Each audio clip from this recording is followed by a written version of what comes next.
هل العلاقة الزوجية بتأثر على الركبتين وبتعمل خشونة في الركبة؟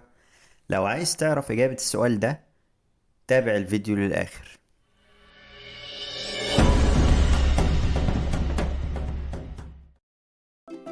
أهلا بيكم في قناة العيادة في بيتك. ناس كتير بتسألني عن مدى تأثير العلاقة الزوجية على خشونة الركبتين، والإجابة هي إن العلاقة الزوجية ملهاش تأثير مباشر على خشونة الركبتين، ولكن في عدة نقاط في الموضوع. النقطة الأولى هي إن الإفراط في ممارسة العلاقة الزوجية بيعمل إنهاك للجسم، وده بسبب استهلاك المواد الغذائية اللازمة لبناء الجسم، وكمان بيؤدي إلى نقص في الفيتامينات والمعادن المهمة للمفاصل، وده بيخلي الشخص يحس بألم في الركبة ومفاصل تانية، والسبب ده بيروح لو الشخص مارس الرياضة والتغذية المتوازنة.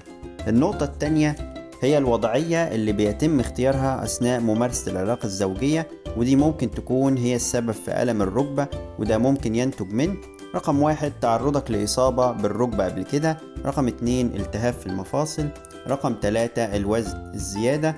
في الحالة دي أقدر أنصحك بتغيير وضعية العلاقة الزوجية، ولو الألم اختفى فده معناه أن سبب الألم هو الوضعية الخاطئة.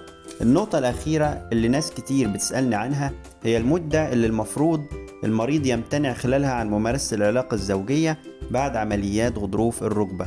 المدة دي بتعتمد بشكل كبير على نوع العملية اللي اتعملت، وبيحتاج المريض فترة معينة بتتحدد حسب نوع العملية بيكون ممنوع فيها ممارسة العلاقة الزوجية في وضعيات معينة قد تؤدي إلى إجهاد للركبة. كمان بيحتاج المريض إلى فترة تأهيل ممكن يحتاج يعمل خلالها علاج طبيعي حسب إرشادات الدكتور المعالج. ملخص موضوعنا النهاردة هو أن العلاقة الزوجية ملهاش تأثير مباشر على خشونة الركبة، ولكن الإفراط في ممارسة العلاقة الزوجية ممكن يؤدي إلى نقص الفيتامينات والمعادن المهمة للركبتين، بالإضافة إلى الوضعيات الخاطئة أثناء ممارسة العلاقة الزوجية، واللي ممكن تعمل ألم في الركبتين. شكرا جدا ليكم على متابعتنا، وإلى اللقاء في فيديو آخر من قناة العيادة في بيتك.